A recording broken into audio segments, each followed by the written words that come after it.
வெள்ளை இருக்குது. பின்னாடி தட்சிணாமூர்த்தி பிரகாரம் போது பார்த்துருப்பீங்க. சுவாமிக்கு வந்து 3 பேருங்க. திருநீலகண்டேஸ்வரர், திருக்குமார சுவாமி, வேதார்த்தனேஸ்வரன் பேர். அம்பாளுக்கு அதேமாரி 3 பேர். வீராமுடி அம்மன், நீலமலர் கண்ணி, அபிதபுஜ நாயகின்னு பேருங்க. திருநீலகண்டேஸ்வரர் பேர் காரணம் பார்த்தீங்கன்னா 63 நாயன்மார்கள் திருநீலகண்ட யாழ்ப்பாணம் பிறந்த ஊர். அவர் வழிபட்ட ஈஸ்வரன் சுவாமிக்கு வந்து திருநீலகண்டேஸ்வரன் பேர். அது மட்டும் இல்லாமல் பைரவர் சரோவரம் வந்து 64 பைரவர் சுவாமி வந்து விஜய நீலகண்ட பைரவ சரோவரமாக இருக்காங்க.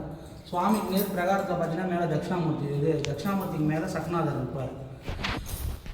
திருக்குமார சுவாமி பேர்காரன் பார்த்தீங்கன்னா சுவாமி அம்பாளுக்கு வேத ஆகமம் பாடணும் முருகர் குழந்தையாக போய் தொந்தரவு பண்ணுறார். அப்போ சுவாமி கோவம் விட்டு முருகருக்கு ஒரு சாபம் கொடுக்குறார், ஊமையாக பிறப்புன்னு சொல்லி.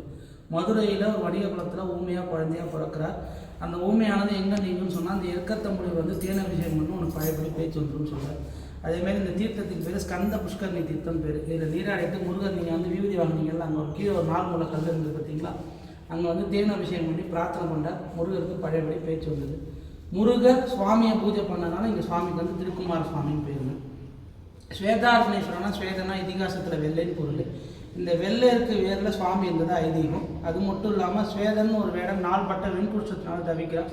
எங்கெங்கேயோ போய் வைத்தியம் பண்ணால் கடைசியில் இந்த தீர்த்தத்தில் குடிச்சிட்டு சுவாமிக்கு விளக்கு போட்டு பிரார்த்தனை பண்ணால் அந்த வெண்குஷ்டமானது அறவே நீங்கிடுது. ஸ்வேதன்ற வேடம் ஈஸ்வரர் வழிபட்டனால சுவாமிக்கு வந்து ஸ்வேதார்த்தனேஸ்வரன் பேர். இந்த ஸ்தலத்தோட சிறப்புன்னு பார்த்தீங்கன்னா, குழந்தைங்க யாராவது பேசாமல் இல்லை திக்கி பேசுகிறாங்கன்னா அவங்க ஜென்ம நட்சத்திரத்தை இங்கே அழைச்சிட்டு வந்து தேன விஷயம் பண்ணால் பிழை இல்லாமல் பேச்சு வந்துடும்.